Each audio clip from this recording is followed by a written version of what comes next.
We've got a ton of new info on the GTA 6 economy, and it's shaping up to be the first GTA where you can't just get rich overnight, because you are going to have to hide it, launder it, and move that dirty cash through legal businesses before you can even spend it. It's a massive shift in how we play, and this system is going to be with us during the whole story. So let's talk about everything we know about it. New screenshots have already confirmed one thing: GTA 6 list of shops and services is enormous, and leaks put that number of locations somewhere close to 700. And trust me, the category list of obvious stuff alone is long enough to prove it. We are talking tattoo shops, art galleries, theaters, barber shops, hair and nail salons, restaurants and dinners, fast food chains, bars, casinos, dance clubs, strip clubs, travel services like airports and train stations, car and boat repair shops, probably pet stores, small corner shops, huge malls, car and boat dealerships, pharmacies, illegal black markets, pawn shops, jewelry and luxury watch stores, clothing stores, hunting and fishing gear shops, banks, gas stations,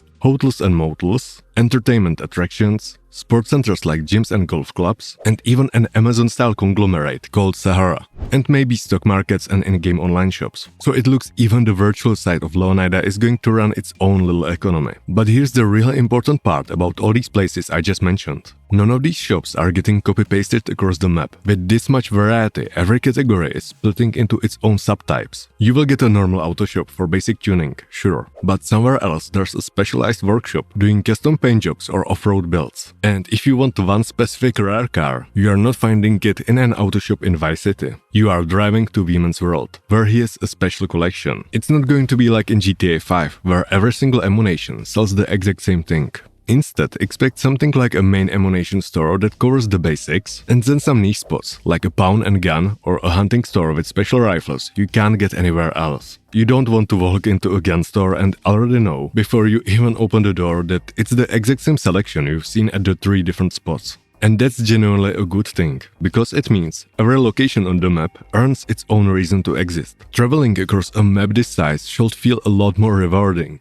And jobs look like they are heading the same way. GTA Online or Jobs update looks a lot like Rockstar is quietly testing job variety ahead of GTA 6. So we can expect everything from firefighting and forklifting to alligator trapping, all the way up to illegal work like smuggling for Brian. Now, why does any of this matter? Because money in GTA 5 had a problem. Once you hit endgame, there wasn't much left to actually spend it on. And over in GTA Online, that same problem caused massive inflation, new vehicles climbing into the millions, and prices on certain items stopping making any logical sense. But that's mostly because Rockstar was still figuring out GTA Online back then. When it launched, they were essentially testing how the whole system would hold up, and they clearly didn't expect it to become anything close to what it turned it to be. But this time should look very different, because Rockstar has had over a decade to learn from every mistake they made. And look at what Rockstar has actually told us so far. Official description for Booby Ike says, this guy is running several businesses at once: real estate, a strip club called Jack of Hearts, and a recording studio. And the important thing is this one line: the club money pays for studio, and the drug money pays for it all. That's layered income described by Rockstar straight on their webpage. Illegal cash, quietly funding a legitimate-looking business empire. And that pattern isn't limited to one character either.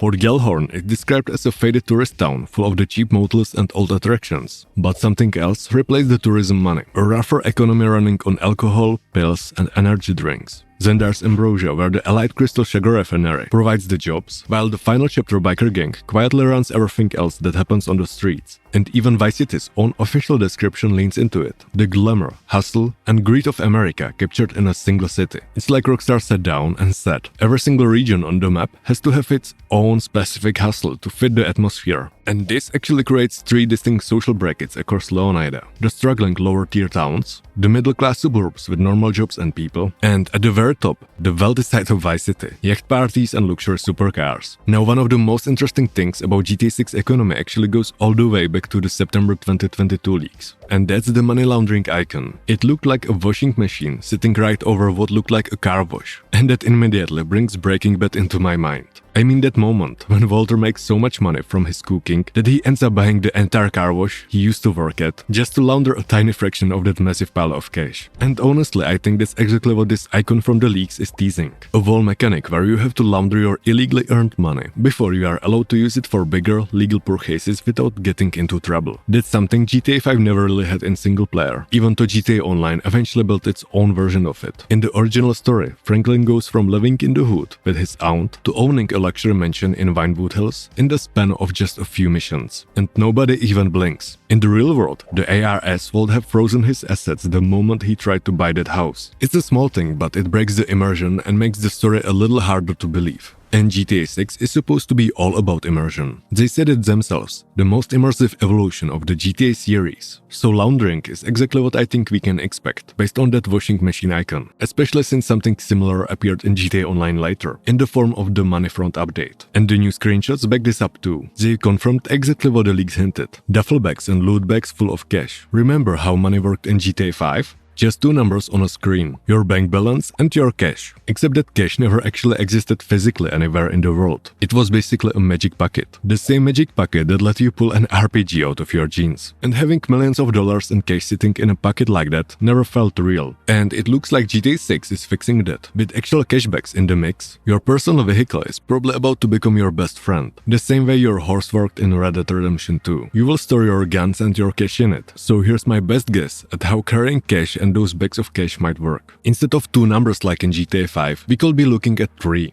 A big bank account for money you've already laundered, which keeps you safe from the authorities, a separate stash of dirty illegal cash sitting in the bags inside your car, and a smaller amount of limited pocket cash for when you are on foot, the kind you will spend at a gas station or a clothing store. Every time you get back to your car, your pocket cash refers to its limit from whatever is in the bags. And on the UI side, Rockstar could either track all three numbers separately, or to keep things cleaner, the second number on your screen could just be dynamic and shift depending on your situation, like showing your back total while you are driving and your pocket cash the moment you step outside. And when we are talking about it, logically there might be a fourth number that never shows up on your main UI. A safe or pile of cash and stolen goods in your safe house, packed only with dirty money. You will only ever see that number when you actually interact with the safe in your safe house. And even then, you will still have to find a way to launder it before it's really usable. A system like that would honestly be incredible to see in action. And remember, this is not confirmed, okay? But I think a system similar to this is exactly what we will see. And I think all of this probably points to a hard cap on how much cash you can physically carry out of any single robbery with those duffel bags. Also, there's another mechanic from the leaks that ties directly into this, and that's Jason's special ability, which apparently lets you see valuable items and scope out a robbery target ahead of time, helping you judge whether the place is actually worth the risk before you commit a crime. On top of that, leaks have pointed to that number I mentioned earlier, 700 shops across the entire map. We don't know if it's 700 places you can actually walk in, buy something and rob, or some mix of both. But even if only a fraction of that number turns out to be true, the scale of this game's economy will easily outscale anything we saw in GTA 5. It also lines up perfectly with the direction Rockstar's been heading in for years, and that direction is pretty easy to trace. GTA Online built its entire economy around running businesses, acid labs, nightclubs, and biker operations. Red Dead Online went down a similar road, especially with the Moonshiner and Collector roles. As the Moonshiner, you run an illegal distillery and manage production. As the Collector, you spend your time hunting down valuables scattered across the map and fencing them afterward. Which honestly sounds a lot like what we will probably end up doing in GTA 6, like robbing small shops scattered across the map and then fencing the goods in pawn shops and places like that. But the real question is, how will Rockstar's real-world business model affect GTA 6 in-game economy? Because the billions Rockstar has made from GTA Online are exactly what made a project this ambitious possible in the first place. And at the same time, that success will almost certainly shape how GTA 6 in-game economy is designed. If we look at it logically and from a pure business and game design perspective, Rockstar isn't just building one economy here. They are building two completely different systems, each with completely different purpose, because they cannot simply copy and paste the GTA 5 model. Because if there's hyperinflation, in-game currency keeps losing its value and shark cards lose their value too.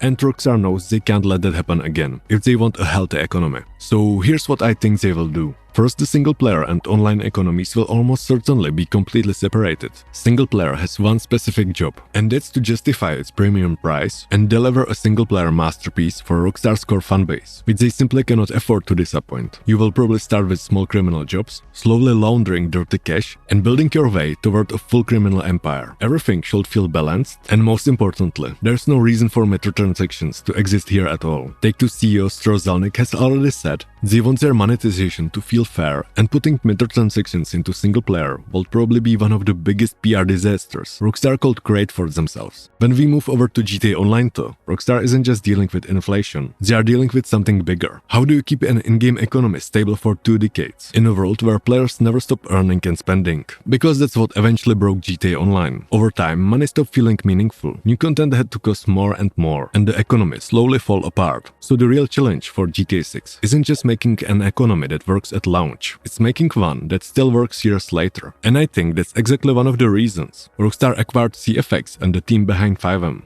Because it shows them that players don't stay for years simply because they can earn more money. They stay because there's always something meaningful to build, improve or work towards. That's why GTA 6 needs to focus more on long-term progression instead of just money. For example, things like reputation or street credit should matter too. So instead of the game being only about earning a bigger meaningless number, it becomes about building your status over time. That means money is still important, but it's no longer the only thing that decides what you can do in the game. So expect to see all of the small street robberies, business ownership, massive organized heists, and money laundering tying the whole thing together. I will be shocked if that isn't exactly what ends up in the final game. And if Rockstar pulls even half of this off, GTA 6 won't just have the biggest map the series has ever seen when it launches on November 19. It will have the deepest economy too, with layers of gameplay mechanics that actually make the game feel rewarding and long-lasting. So here's my question for you. If GTA 6 really does force you to launder every dollar you steal, will that make the game feel more exciting for you? Or will it just become an annoying hassle you have to deal with? I hope you enjoyed the video. If you did, I will be thankful for like or subscribe, and I will catch you in the next one.